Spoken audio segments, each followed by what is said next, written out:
Hello students, आज जो है कि आप लोगों के बीच जो है कि लाइट जो चैप्टर है वो पढ़ाया जाएगा। लाइट के विषय में हम लोग बात करेंगे। लाइट में हम लोग ये देखेंगे कि लाइट का जो आप लोगों को जो भी हेडिंग होगा उसके विषय में हम लोग चर्चाएं करेंगे इसमें। ठीक है, तो सबसे बड़ी बात इसमें ये होगा प्रकाश।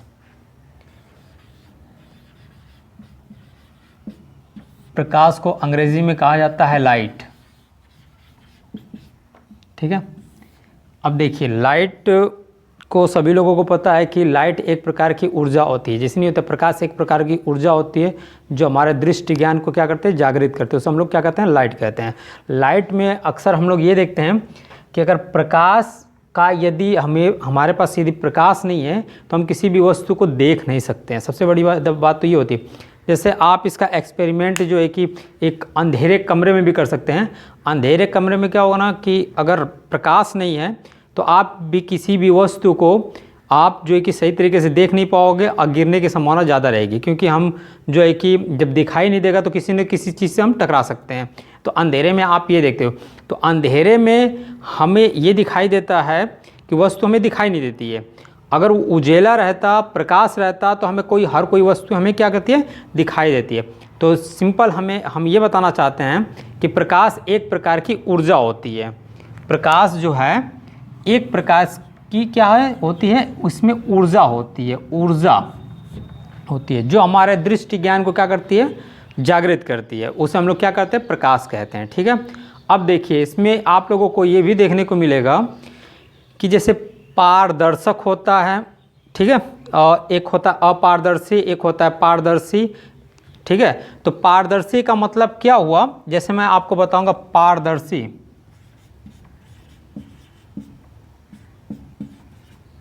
पारदर्शी पारदर्शी पारदर्शी और एक होता है अपारदर्शी। अपारदर्शी, ठीक है, अपारदर्शी है। ठीक है, पारदर्शी और एक होता है अपारदर्शी। तो पारदर्शी में हम लोग ये देखना चाहेंगे कि पारदर्शी क्या चीज़ होती है। पारदर्शी का मतलब ये होता है, अपारदर्शी है पारदर्शी। पारदर्शी का मतलब ये होता है कि हम लोग ये देखेंगे कि पारदर्शी में आपको देखिए एक कांच है, ये कांच की प्लेट मान लेता हूँ, कांच की प्लेट है, प्लेट है। तो इधर कोई वस्तु है, तो इधर से आप देखेंगे तो ये जो वस्तु हमें साफ नजर आएगी, मतलब आर पार दिखाई देती है। तो इसे हम लोग क्या कहते हैं, पारदर्शी कहते हैं, पारदर्शी कहते हैं। ठीक है, इसे हम लोग क्या कहते हैं, पारदर्शी कहते हैं। अपारदर्शी का मतलब क्या हुआ, अगर मैं लकड़ी रख दूं, बीच में लकड़ी रख दूं, इधर कोई वस्तु रख दूं, ये भी वस्तु है और ये भी वस्तु थी, ठीक है, और इधर से अगर हम लोग कोई भी चीज़ को जैसे देखते हैं, इधर कोई खड़ा है व्यक्ति, अगर इधर से कोई देखता है तो हमें ये चीज़ें वस्तु दिखाई नहीं देती है। तो इसे हम लोग कहते हैं अपारदर्शी। इसे हम लोग क्या कहते हैं, अपारदर्शी। ये हो जाता है आपका पारदर्शी। पारदर्शी में क्या होता है, आर पार की वस्तु दिखाई देती है। अपारदर्शी में क्या होता है, आर पार की वस्तु नहीं दिखाई देती, उसे क्या कहते हैं हम लोग, अपारदर्शी कहते हैं। ठीक है, ये आपको मैंने बता दिया। ठीक है, अब दूसरी बात अगर हम लोग करना चाहेंगे इसमें, ये तो सीधा सीधा आपको एक लकड़ी कांच ले लो, एक लकड़ी ले लो, अपारदर्शी, इजीली आप समझ में आ जाएगा। ठीक है, दूसरा अगर हम लोग देखेंगे इसमें तो आप लोगों को मैं डायरेक्ट बताने जा रहा हूँ उसमें, जैसे एक होता है प्रकाश का परावर्तन। ठीक है, प्रकाश के परावर्तन में चलते हैं क्योंकि ये आप लोगों के लिए इंपॉर्टेंट होता है, कहीं कहीं क्वेश्चन ही पूछे जाते हैं। प्रकाश का परावर्तन क्या होता है, प्रकाश के परावर्तन को आप समझाइए। ठीक है, चलिए इसमें देखते हैं नेक्स्ट, प्रकाश का परावर्तन।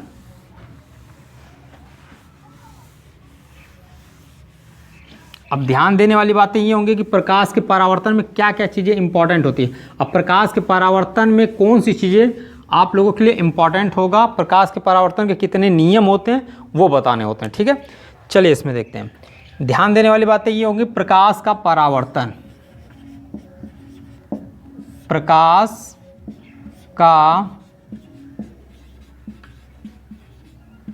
परावर्तन, ठीक है, जिसको हम लोग कहते हैं रिफ्लेक्शन ऑफ लाइट, जिसको हम लोग कहा जाता है रिफ्लेक्शन ऑफ लाइट कहा जाता है। ठीक है, तो प्रकाश के परावर्तन में अगर हम लोग ये देखना चाहें कि आखिर में प्रकाश का परावर्तन क्या होता है। ठीक है, जैसे हम मान लेते हैं एक शीशा ले लेते हैं, जिसको हम लोग कहते हैं मिरर, दर्पण। दर्पण को अगर हम लोग लेते हैं तो दर्पण में सबसे बड़ी बात ये होता है, जैसे ये दर्पण ले लेते हैं, सपोज कीजिए मैंने ऐसे ले लिया, ये लाल ऑक्साइड जो होता है जिसका लेप लगाया जाता है, ये दर्पण जैसे कांच होता है, कांच के पीछे लगाया जाता है, ठीक है। अगर कांच के पीछे अगर ये लाल ऑक्साइड नहीं लगाया जाता तो हमें आर पार की वस्तु नज़र आती, मतलब ये इसको मिरर नहीं कहते, इसे हम कांच कहते हैं, ठीक है। ये मिरर है। दर्पण में क्या होता है ना कि दर्पण में अगर हम किसी भी दर्पण को यदि हम सामने रख दें तो हमें वस्तु जो है कि हमें अस्पष्ट, जैसे चाहे हम सामने रखेंगे तो हम जो है कि दर्पण में अपना चेहरा देख सकते हैं। अगर हमारा जो है कि कांच रहेगा तो हमें चेहरा नज़र नहीं आएगा, हमें आर पार की वस्तु दिखाई देती है। तो ये मैटर आपको समझ में आ रहा होगा। ये हो गया आपका दर्पण। दर्पण में क्या होता है ना कि अगर हम मान लेते हैं, सपोज कीजिए कि इस पर अगर मैं सीधा सीधा ऐसे एक लाइन खींचूंगा, ऐसे ये ऐसे खींचूंगा तो ये इसको हम लोग कहते हैं अभिलंब। क्या कहा जाता है? अभिलंब, ठीक है। इसको हम लोग अभिलंब कहते हैं, ठीक।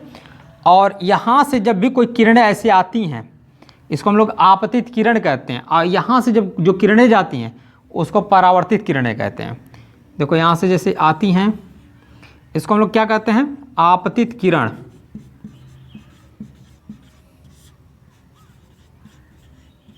इसे हम लोग आपतित किरण कहते हैं। और जब यहाँ से देखिए दर्पण के टकराने के बाद तो इसके सीधे थोड़ी नीचे की ओर जाएगी, ठीक है, क्योंकि ये जो लाल ऑक्साइड का जो लेप लगाया जाता है ये रोकने के लिए होता है प्रकाश को, क्योंकि आर पार नहीं जाने देती है वो, ठीक है। अब यहाँ के नीचे नहीं जाएगी, बल्कि ये क्या होती है, इससे टकराने के पश्चात ये क्या करती है, उसी माध्यम में वापस लौट जाते। माध्यम हमारा तो वायु का हो गया, ये वायु का माध्यम हो गया, तो हमारा जो कि उसी माध्यम में क्या हो जाती है, वापस लौट जाती है। तो इसे हम लोग क्या कह सकते हैं? इसे हम लोग कहते हैं परावर्तित किरणें। परावर्तित किरण कहा जाता है, इसे हम लोग परावर्तित किरण कहते हैं। ये आपका अभिलंब हो गया। ध्यान देने वाली बात ये होगी, जब भी अभिलंब से जो आपतित किरणें होती है ना, वो आई कोण बनाती है, इसको हम लोग आई कोण कहते हैं। इसका नाम दिया जाता है आपतन कोण, क्योंकि ये आपतित किरण हो गए तो इसका नाम दिया जाएगा आपतन कोण। ध्यान देने वाली बात है ये, इसको हम लोग क्या कहते हैं? आपतन कोण।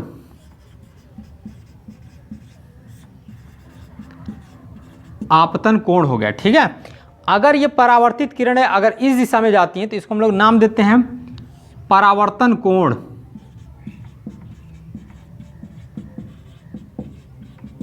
परावर्तन कोण नाम दिया जाता है, जिसको हम लोग आर से इंडिकेट करते हैं। ये आर होता है परावर्तन कोण, ठीक है। तो आप लोगों को ये मैटर समझ में आ गया होगा, ठीक है। साइन आई और साइन आर होता है, ठीक। अब इसमें जो है कि हमारा जो परावर्तन के जो नियम होते हैं ना, परावर्तन के नियम दो होते हैं। एक होता है आपतन कोण तथा परावर्तन कोण आपस में बराबर होते हैं। दूसरा क्या होता है?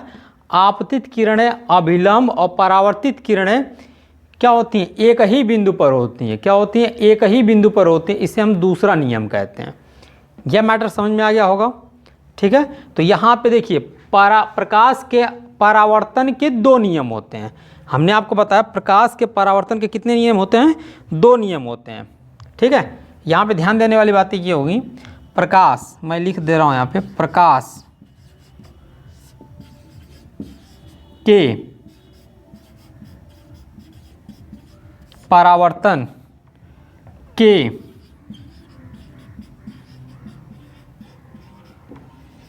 दो नियम हैं, ठीक है। कौन से नियम है? दो नियम है, ठीक है। ध्यान देने वाली बात ये होगी, पहला नियम क्या होता है? एंगल आई बराबर एंगल आर। इसको नाम दिए जाते हैं कि जो आई और आर, इसको हम लोग कहेंगे कि आपतन कोण और परावर्तन कोण आपस में बराबर होते हैं। इसको नाम देंगे हम लोग आपतन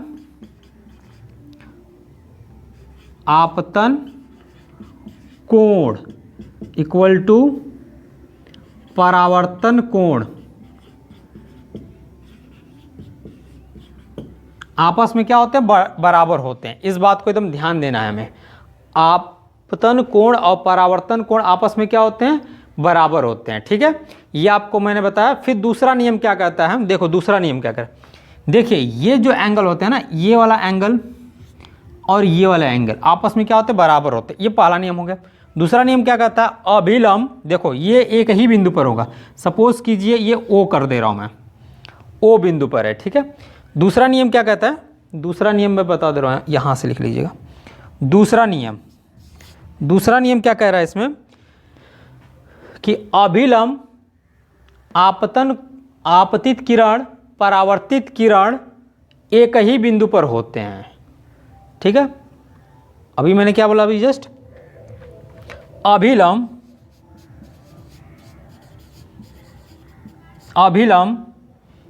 ठीक है, फिर आपतित किरण, आपतित किरण और परावर्तित किरणें, परावर्तित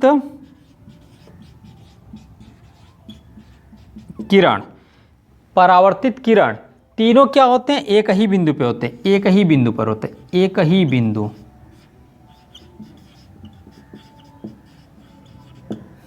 ये एक ही बिंदु पर होता है तीनों। ठीक है, एक ही बिंदु पर होते हैं। ठीक है, तो सब ये तीनों क्या होते हैं, एक ही बिंदु पर होते हैं। इसे हम लोग क्या कहते हैं, प्रकाश के परावर्तन के दो नियम आपको मैंने एकदम क्लियर करा दिया। ठीक है, अब इसमें हम लोग ये देखेंगे, तो ये आपको समझ में आ गया होगा। एक होता है देखिए उत्तल दर्पण और एक होता है अवतल दर्पण। ऐसे हम लोग बात करेंगे इसमें, उत्तल दर्पण कैसा होता है और अवतल दर्पण कैसा होता है। ठीक है, तो ये समझ में आ गया होगा।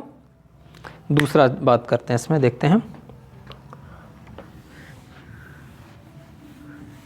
अब इसमें एक और आपको मैं बताते हुए चलूंगा, देखिएगा बहुत इंपॉर्टेंट चीज़ आपको मैं बताऊंगा जिसमें आप लोगों को समझ में आधे से अधिक किया, इसमें 90% आपको क्लियर हो जाएगा इसमें।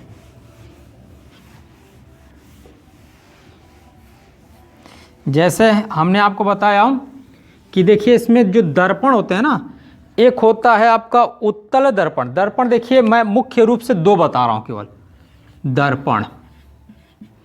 एक तो समतल दर्पण भी होता है। ठीक है, दर्पण आपके कितने होते हैं, जैसे उत्तल दर्पण होता है, अवतल दर्पण होता है और एक समतल दर्पण होता है। ठीक है, तीन का नाम बता दे रहा हूं इसमें। एक होता है उत्तल दर्पण, उत्तल दर्पण। ठीक है, इसको हम लोग कहते हैं अवतल दर्पण, अवतल दर्पण। इसे कहते हैं समतल दर्पण, समतल दर्पण हो गया। दर्पण समझ में आ गया आपको। तो इसमें मैंने आपको बताया दर्पण कितने प्रकार के होते हैं, मुख्य रूप से जो तीन मैं बता रहा हूं जिसका ज़्यादातर यूज़ किए जाते हैं।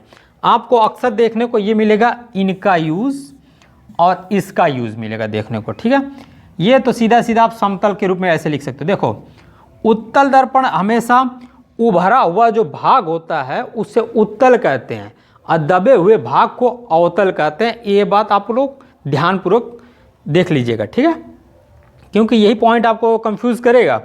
देखिए उभरा हुआ भाग का मतलब क्या हुआ, ऐसे करके उभरा हुआ भाग, ये देखिए उभरा हुआ भाग है तो इस साइड आप लेप कीजिएगा। ठीक है, इसे हम लोग क्या कहते हैं, इसे हम लोग कहते हैं उत्तल दर्पण। अवतल दर्पण ऐसे टाइप का होता है, इसे हम लोग क्या कहते हैं, अवतल दर्पण, समतल दर्पण। ठीक है, ये हो गया समतल दर्पण। तो ये मैटर आपको समझ में आ रहा होगा। ठीक है, इसमें करना कुछ है नहीं, क्योंकि ये देखिए ये और ये दोनों सेम नहीं नजर आ रहे हैं, क्योंकि इसका जो कि उभरा हुआ भाग है, इसका दबा हुआ भाग है, ये दबा हुआ भाग है और ये उभरा हुआ भाग है।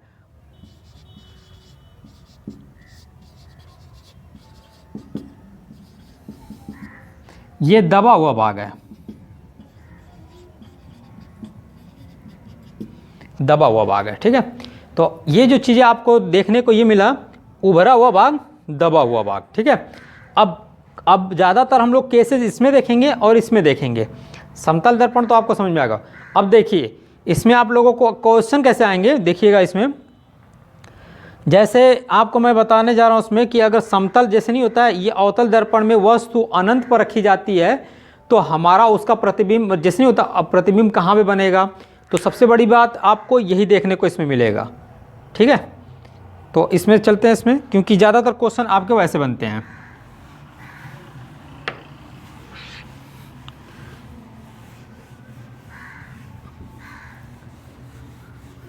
जैसे हमने आपको बताया, इसमें आपको मैं इसमें बताने जा रहा हूँ, देखिएगा यहाँ पे, जैसे आपको मैं यहाँ पे ये बता रहा हूँ कि ये हो गया आपका अवतल दर्पण। ठीक है, इसको हम लोग कहते हैं अवतल दर्पण, अवतल दर्पण। ठीक है, ये अवतल दर्पण हो गया। अब यहाँ से क्या करेंगे हम लोग, ये एक लाइन में ऐसे खींच दे रहा हूँ। ठीक है, ये बीचों बीच से यदि जाती है तो उसको हम लोग कहते हैं ध्रुव, इन होता है पोल। ठीक है, अब यहाँ पे आपका एक होता है, देखिए वक्रता केंद्र होता है और एक फोकस दूरी होती है। तो यहाँ पे होता है F is equal to R/2, इस पे सवाल आता है। F इज इक्वल टू क्या होता है, R/2, 2F R के बराबर होता है। तो वक्रता त्रिज्या, ये वक्रता केंद्र का, जिसको हम लोग C से इंडिकेट करते हैं। ध्यान दीजिएगा, इसमें ये होता है F होता है, और इसे कहते हैं P कहते हैं। इसे क्या कहते हैं हम लोग, P का मतलब पोल, और इसे हम लोग कहते हैं ध्रुव। ठीक है, ये देखिए आपको पहचानने का मैं तरीका बता रहा हूँ। देखिए यहाँ से यहाँ तक की दूरी को हम लोग F से इंडिकेट करते हैं। तो जब ये F होगा तो ये भी F ही होगा, तभी बराबर 2F होता है। ठीक है, ये आपका F ही होगा। ठीक है, तो ये मैटर आपको ध्यान देने वाली बातें हैं। अब ये जो रेखाएं जाती हैं ना, जैसे हमने बताया कि वक्रता केंद्र, फोकस तथा ध्रुव से होकर जाने वाली जो रेखा होती है उसे मुख्य अक्ष कहा जाता है। इसे मुख्य अक्ष कहा जाता है, मुख्य अक्ष कहा जाता है, मुख्य अक्ष, जिसको हम लोग कहते हैं प्रिंसिपल एक्सिस कहा जाता है। ठीक है, प्रिंसिपल एक्सिस कहा जाता है। ठीक है, ये समझ में आ गया होगा आप लोगों को। अब देखिएगा इसमें जो इसको हम लोग कहते हैं वक्रता केंद्र, वक्रता केंद्र, इसे कहते हैं फोकस बिंदु, फोकस बिंदु कहा जाता है। ठीक है, फोकस बिंदु हो गया। तीन चीजें, इसे कहा जाता है ध्रुव। ठीक है, ध्रुव कहा जाता है। ठीक है, तो ये पॉइंट आपको ध्यान देना। अब इसमें करना क्या होगा, इसमें ज़्यादातर कुछ नहीं करना। जैसे हमने कुछ दूरी पर किसी वस्तु को रख दिया, अनंत पे रख दिया, धीरे धीरे जो है कि वक्रता केंद्र पर लेकर आएंगे, फिर इसके बाद वक्रता और फोकस के बीच में रखेंगे, फिर इसके बाद जो है कि F और P के बीच में रखेंगे। तो इसका कंडीशन कैसा हो, क्वेश्चन क्या बनेगा आपका कि यही पूछेगा कि जैसे हमने बता रहे हैं इसमें कि जैसे कह देगा कि वस्तु यदि कहाँ पर रखी जाए कि उसका प्रतिबिंब वस्तु के बराबर बने, तो वस्तु के बराबर करने के लिए हमें जो है कि वस्तु को कहाँ पर रखना होगा। ठीक है, ये कंडीशन आपको दे सकता है।